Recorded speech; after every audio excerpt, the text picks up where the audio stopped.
इस कहानी की शुरुआत में एक बच्चे को दिखाया जाता है जिसका नाम जैक है। वो एक किसान का बेटा है और उसे कहानियां सुनना बहुत पसंद है, खास तौर पर राजा एरिक की। कुछ लोग कहते हैं कि ये एक लोक कथा है और कुछ लोग कहते हैं कि ये एक सच्ची घटना है। ये कहानी उस वक्त की है जब राजा एरिक इस देश के राजा थे। उनके राज में कुछ पादरियों ने जादुई बीज बनाए ताकि वो स्वर्ग जाकर देवताओं से मिल सकें। और जब उन्होंने उन बीजों को धरती पर बोया तो एक विशाल पेड़ उग गया जो आसमान की गहराइयों तक जाता था और पादरियों को लगा कि ये स्वर्ग तक जाता है। और जब वो उस पेड़ के ऊपर चढ़े तो उन्होंने देखा कि धरती और स्वर्ग के बीच में एक और जगह है जहां पर बहुत बड़े बड़े राक्षस रहते हैं। और जब राक्षसों ने इंसानों को ऊपर आते हुए देखा तो उन्हें धरती का रास्ता मिल गया और वो सब के सब धरती पर आ गए। उन्होंने धरती पर आकर तबाही मचाई। उन्हें जो अच्छा लगता हो, जो चाहते हो, सब ले जाते। और धीरे धीरे उन्होंने इंसानों को मारकर खाना भी शुरू कर दिया। और तब राजा एरिक के लोगों ने एक राक्षस को मारा। पादरियों ने उसका दिल निकालकर तंत्र मंत्र से उसका एक जादुई मुकुट बनाया। और जब उस मुकुट को पहनकर राजा एरिक राक्षसों के सामने गए तो सबने अपने घुटने टेक दिए। राजा एरिक ने उन्हें वापस अपने देश जाने का आदेश दिया। और जब वो सब के सब ऊपर चले गए तो राजा एरिक ने उस पेड़ को कटवा दिया और उस पेड़ की जो बाकी बीज थी राजा एरिक ने हमेशा अपने पास संभाल कर रखी। और जब उनकी मृत्यु हो गई तो ताबूत में उन्हीं के साथ बीज और वो जादुई मुकुट हमेशा के लिए दफना दिया गया।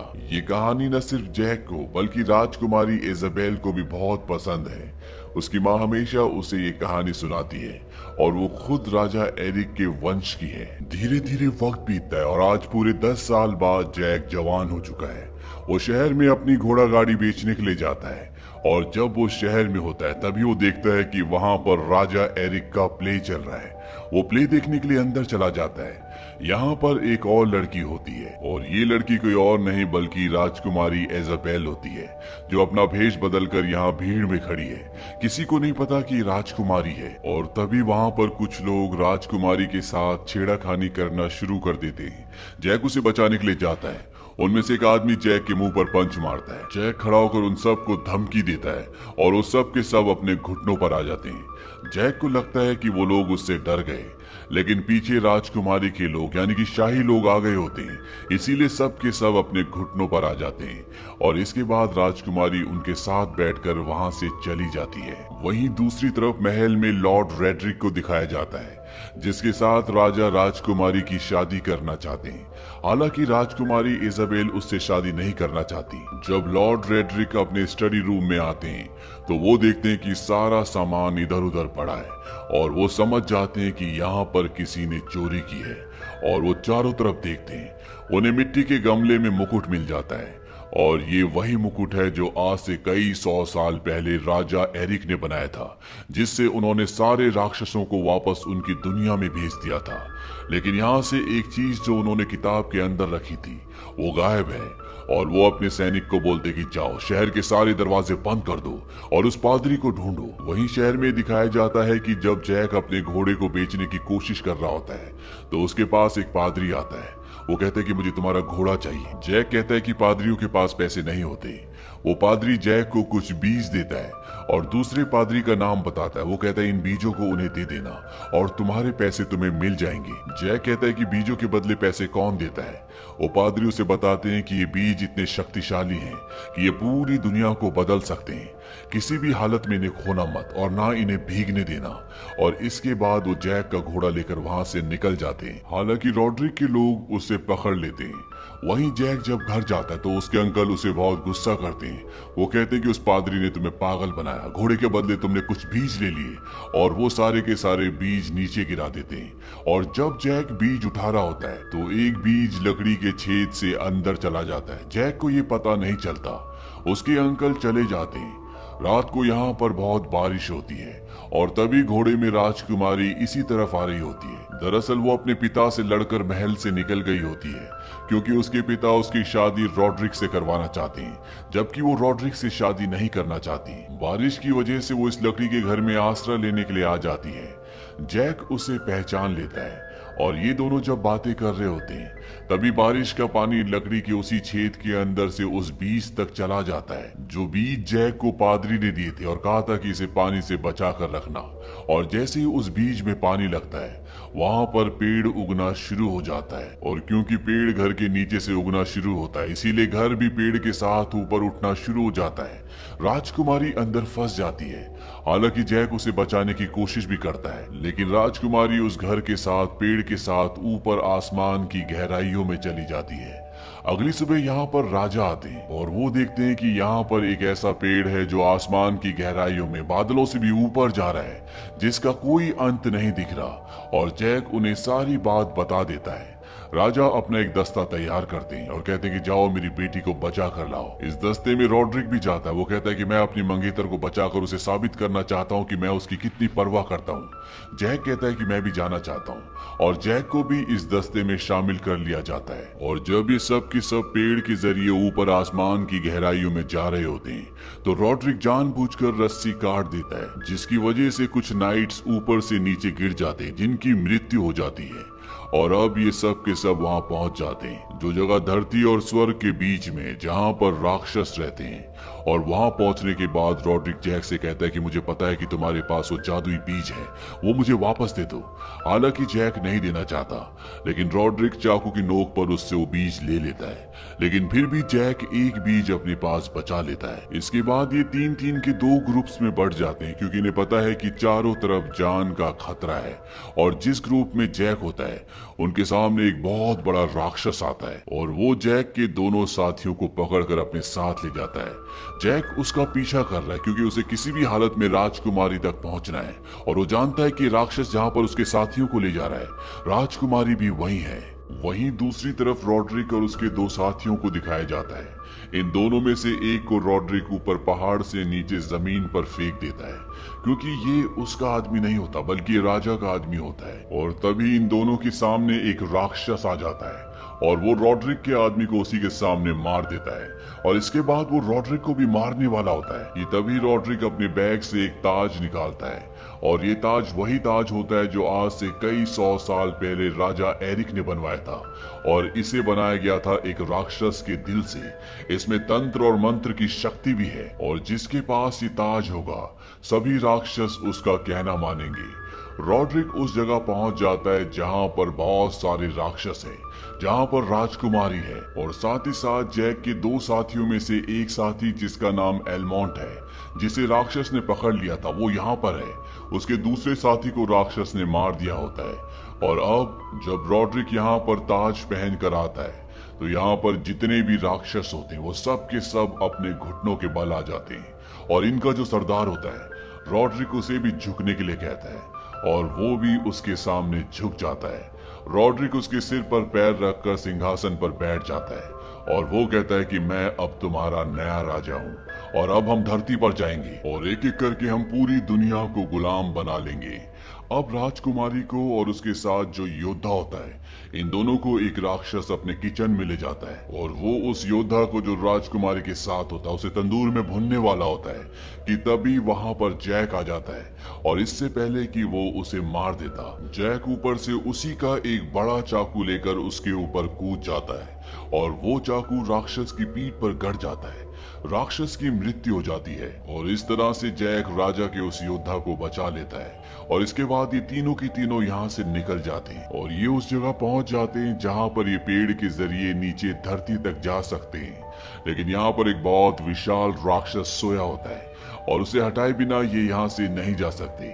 इसीलिए जैक और उसका साथी ये दोनों की दोनों मधुमक्खी का एक बहुत बड़ा छत्ता लेकर आते हैं और उस राक्षस ने जो अपने मुंह पर कवच पहना होता है उसे खोलकर मधुमक्खियों को उसके अंदर डाल देते हैं जिस वजह से राक्षस की नींद खुल जाती है और राक्षस पूरी तरह से चरमरा जाता है और अपना संतुलन खोने की वजह से वो ऊपर से नीचे गिर जाता है। और जब वो धरती पर गिरता है और राजा उस राक्षस को देखता है तो वो समझ जाते हैं कि राक्षस अब नीचे आना चाहते हैं। इसीलिए वो अपने लोगों को आदेश देते हैं कि पेड़ को काट दिया जाए क्योंकि अगर एक बार राक्षस नीचे आ गए तो वो पूरी दुनिया में तबाही मचा देंगे और इस दुनिया का कोई राजा इस तबाही को नहीं रोक सकता। वहीं ऊपर राक्षस लोक में दिखाया जाता है कि एलमॉन्ट जैक को और राजकुमारी को बोलता है कि तुम दोनों नीचे जाओ, मैं यहीं पर रुकूंगा।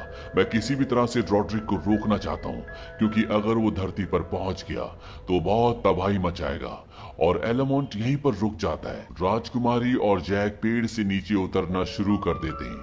वही नीचे दिखाया जाता है कि राजा ना चाहते हुए भी इस पेड़ को कटवा रहा होता है, क्योंकि वो जानता है कि ये पेड़ पूरी दुनिया में तबाही ला सकता है। वहीं ऊपर राक्षस लोग में रॉड्रिक अपनी सेना के साथ यानी सभी राक्षसों के साथ धरती पर आने की तैयारी कर रहा होता है, लेकिन वहां पर एलमॉन्ट छुपा होता है। और इससे पहले कि वो नीचे उतरना शुरू कर दे, एलमॉन्ट रॉड्रिक पर हमला कर देता है और वो रॉड्रिक को मार देता है। उसके सर का ताज वहीं पर गिर जाता है और तभी नीचे धरती पर ये दिखाया जाता है कि सैनिकों ने अब इस पेड़ को काट दिया है और ये पेड़ अब नीचे गिरना शुरू हो जाता है। एलमॉन्ट भी पेड़ के साथ नीचे गिर रहा होता है।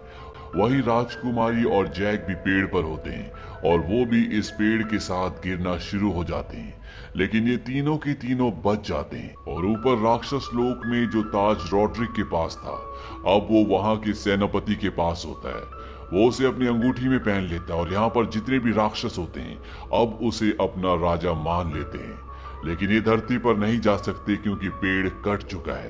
तभी इन्हें वहां पर एक छोटी सी थैली दिखती है और ये देखते हैं कि उसके अंदर बीज हैं और ये वही बीज हैं जिससे वो जादुई पेड़ उगते हैं। इनका राजा इन बीजों को पानी के अंदर डाल देता है और यहाँ पर अब विशाल पेड़ उगना शुरू हो जाते हैं। सभी राक्षस उन पेड़ों को धरती की तरफ झुका देते हैं और ये अब धरती की तरफ आना शुरू हो जाते हैं। वहीं धरती पर यह दिखाया जाता है कि राजा अपनी बेटी को पाकर बहुत खुश होता है और वो जैक का शुक्रिया अदा भी करता है, लेकिन उसे नहीं पता कि राजकुमारी और जैक अब एक दूसरे से प्यार करते हैं। जैक भी यहाँ से राजकुमारी को अलविदा कह के चला जाता है, क्योंकि वो राजकुमारी के सामने एक आम इंसान है, वो किसान का बेटा है। और जब जैक अपने घर की तरफ जा रहा होता है तभी वो देखता है कि वो विशाल पेड़ धरती पर दोबारा से आ गए हैं और वो समझ जाता है कि वो बीज जो रॉड्रिक ने उससे छीन लिए थे, उसने उन बीजों को बो दिया और अब सभी राक्षस धरती पर आने वाले हैं। इसीलिए वो अपने घोड़े पर बैठकर राजकुमारी की तरफ और राजा की तरफ बढ़ना शुरू कर देता है, ताकि वो उनको आगाह कर सके कि यहाँ पर सबकी जान खतरे में है। जैक राजा राजकुमारी तक पहुंच जाता है और वो उन्हें बताता है कि पीछे राक्षस आ रहे हैं और यहाँ राक्षस आ चुके हैं। वो चारों तरफ तबाही मचा रहे हैं। राजा और उसके जितने भी साथी होते हैं वो सब के सब महल की तरफ अपने घोड़ों से बढ़ना शुरू करते हैं, क्योंकि इन्हें किसी भी कीमत पर महल तक पहुंचना होगा, नहीं तो ये सब राक्षस जो इनका पीछा कर रहे हैं वो इनको खत्म कर देंगे, क्योंकि ये एरिक के वंशज हैं और सभी राक्षस एरिक के वंश को खत्म करना चाहते हैं।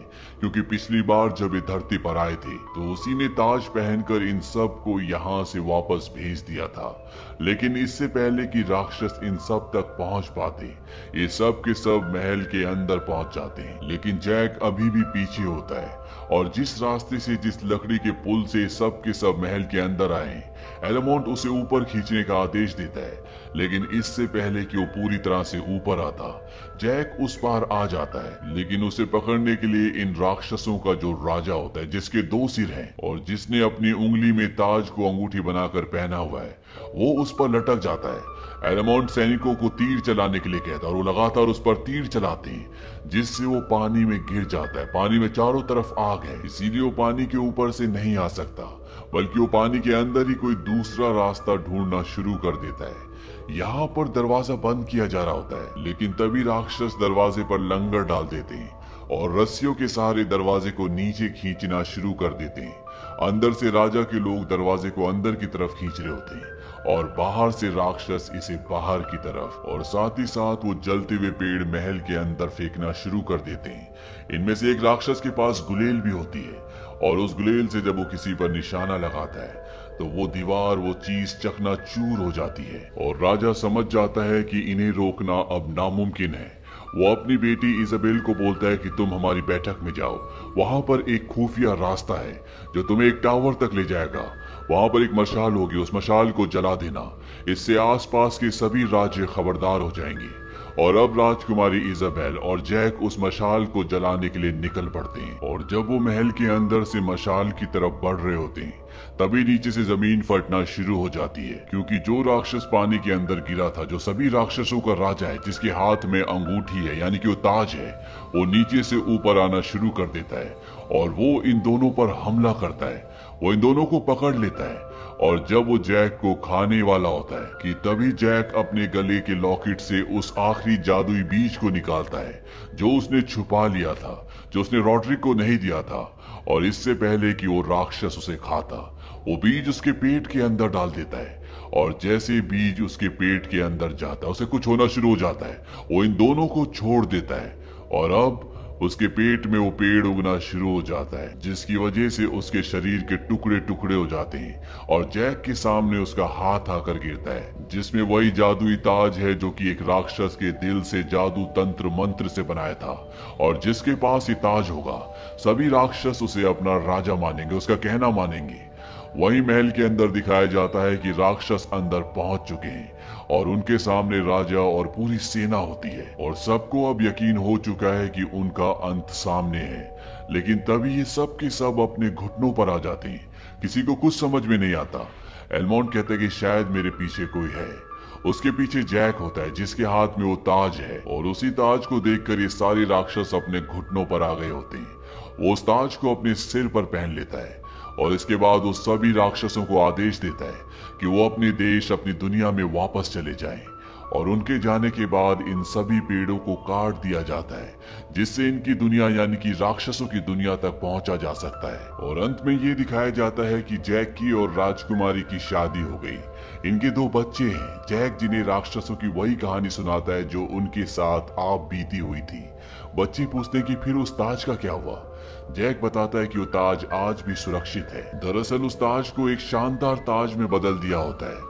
दिन, महीने, साल गुजरते हैं और कई सालों के बाद ये दिखाया जाता है कि आज भी वो ताज टावर ऑफ लंदन में पूरी तरह से सुरक्षित है, जिसे दूर दूर से लोग देखने के लिए आते हैं, लेकिन किसी को भी इसकी सच्चाई नहीं पता। तो ये थी पूरी कहानी Jack the Giant Slayer movie की। ये फिल्म सन 2013 में रिलीज हुई थी। IMDb पर इसकी रेटिंग है 6.2। उम्मीद करते हैं कि ये कहानी आपको पसंद आई होगी।